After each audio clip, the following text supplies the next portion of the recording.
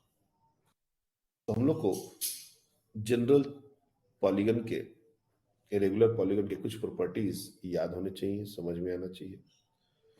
जैसे ये हमारा एन साइडेड पॉलीगन है, तो इससे अगर यहाँ ज्वाइन करें और ये ज्वाइन करें,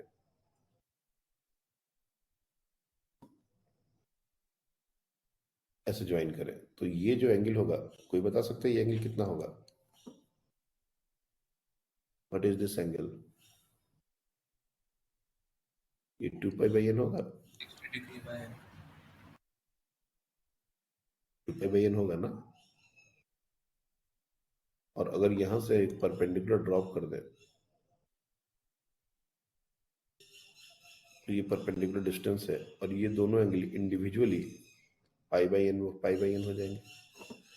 तो थीटा 1 और थीटा 2 ये हमारा पाई/n हो गया। इसमें कहीं कोई दिक्कत वाली बात नहीं होनी चाहिए। और रही बात इस परपेंडिकुलर डिस्टेंस की, तो हमारे पास एक राइट एंगल ट्रायंगल बन तो रहा है। ये राइट एंगल ट्रायंगल बन तो रहा है, और ये डिस्टेंस a/2 है, ये भी पता है, बाइसेक्ट करेगा। और ये हमारा पाई/n है एंगल, और हमको tan ऑफ पाई/n ये लेना पड़ेगा। And that is equal to, ये जो डेल लेंथ इसको बोले d, ये हो जाएगा a/2d, और a/2 whole divided by d, तो ये हो जाएगा a/2d।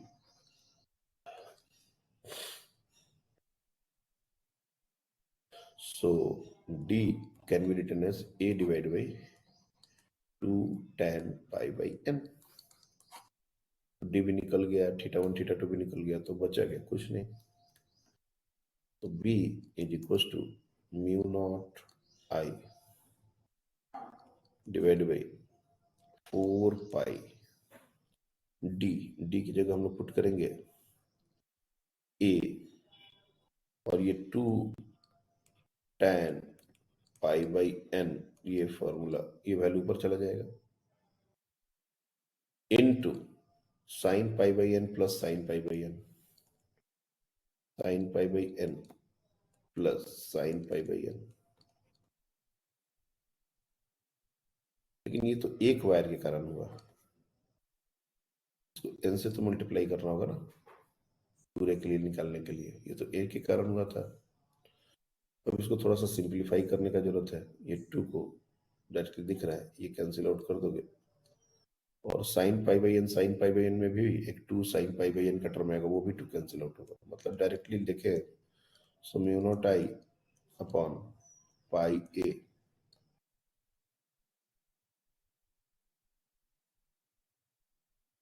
tan pi/n into sin pi/n,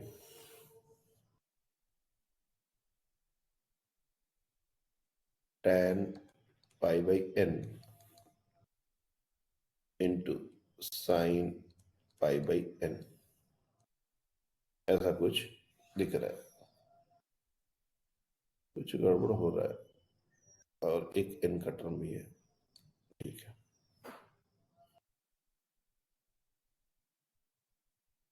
कुछ इस तरह का एक्सप्रेशन हमारा बन रहा है। अब इसको थोड़ा सा और सिंप्लीफाई कर सकते हैं क्या? देखो, म्यू नॉट i अपॉन ए, 2 का टर्म कुछ गड़बड़ हो रहा है क्या? 2,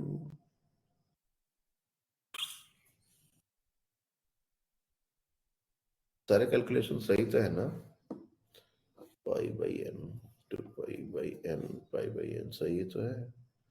ए by two d a by two d t a by two pi by n, ठीक है। Mu not I by 4 pi d is a by two n, ठीक, टू, सही है। So mu not I upon a, और ये हो जाएगा tan pi by N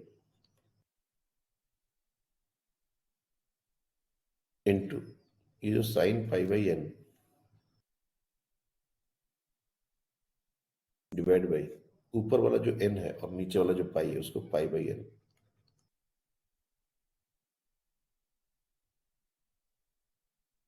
इस तरह से कर सकते हैं।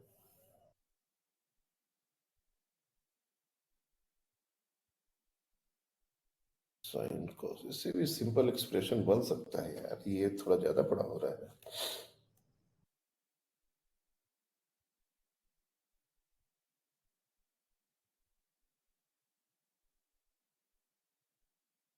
ठीक है, साइड लेंथ के टर्म्स में तो यही आएगा। हाँ, वो समय याद आ गया, ये सही एक्सप्रेशन है, दिस इज फाइन। एक्चुअली मेरे दिमाग में जो दूसरा एक्सप्रेशन आ रहा था ना, वो सेंटर से डिस्टेंस के टर्म्स में आ रहा था, जैसे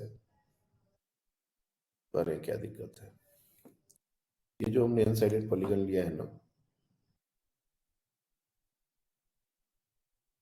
इस केस में हमने साइड लेंथ ले लिया था ए। कभी कभी ये क्वेश्चन सेंटर से डिस्टेंस आर, इसके टर्म्स में भी हमसे पूछा जा सकता है निकालने के लिए। तो जो रिजल्ट हमने निकाला है उसमें आर और ए के बीच में क्या रिलेशन है ये हम देख सकते हैं। That is not a very difficult thing. ये हो गया पाई बाई एन, तो R sine pi by N is equal to A by two. ये बहुत इजी सी बात है, और जहां भी हमको आर को सब्स्टिट्यूट करना होगा तो a divide by two sine pi by N ये लिखा जा सकता है। अब यहाँ पर जो एक्सप्रेशन नंबर आया है वो A sine pi by N ये मिल रहा है हमको, देखो mu not I upon A by sine pi by N ये मिल रहा है। ऊपर वाला साइन पाई बाई एन को हमने नीचे कर दिया, और into tan pi by N divide by pi by N ये हमने अलग से रखा है। अब तुमको करा है कि नहीं सर यहाँ पर टू का भी टर्म है, तो टू भी डालना है तो टू भी डालो, यहाँ भी टू डालो, यहाँ भी टू डालो। तो इससे क्या होगा, ये जो पूरा a divide by sine two sine pi by N ये पूरा टर्म को r से रिप्लेस कर देंगे। मतलब अगर ये डब क्वेश्चन होता तो हमारा जो एक्सप्रेशन होता b का वो क्या हो जाता, देखो mu not I upon two R, ऊपर में होता tan पाई बाई एन और नीचे में होता पाई बाई एन। जनरली ये क्वेश्चन पूछा जाता है, दिस इज लाइक स्टैंडर्ड। ये थोड़ा सिंपल रिजल्ट है, ये थोड़ा बड़ा रिजल्ट है, अलग नहीं है, वो भी सही है ये भी सही है, दोनों सही रिजल्ट है। अब अगर हमसे कोई क्वेश्चन पूछा जाए कि n tends to infinity, infinite sides का अगर हमारा पॉलीगन हो गया तो ये हमारा हो जाता है सर्कल। एक regular polygon of infinite sides is known as circle.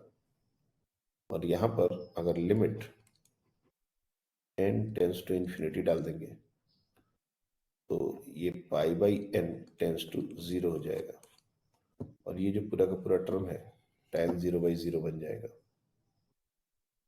और हमको एक मैथ्स का कॉन्सेप्ट है limit theta tends to 0 tan theta by theta, इसका वैल्यू होता है 1। मैथ से पढ़ना इसको। तो अगर ये हमने डाल दिया n टेंड्स टू इंफिनिटी, तो यहाँ पर जो b है वो हो जाएगा mu not I upon two R, और ये हो जाता है magnetic field at centre of a circle b due to a circular loop. At centre, R उसका रेडियस है, दिस इज रेडियस। तो ये जो फॉर्मूला हमने जो क्वेश्चन दिया था लास्ट वाला इनसाइडेड वाला, इसको तुम लोग देखना ध्यान से। ये हमारा कन्वर्ज होके सर्कुलर लूप के कारण भी मैग्नेटिक फील्ड बता सकता है। बाकी इस पर नेक्स्ट डे बातें होंगी। That's all for today, thank you.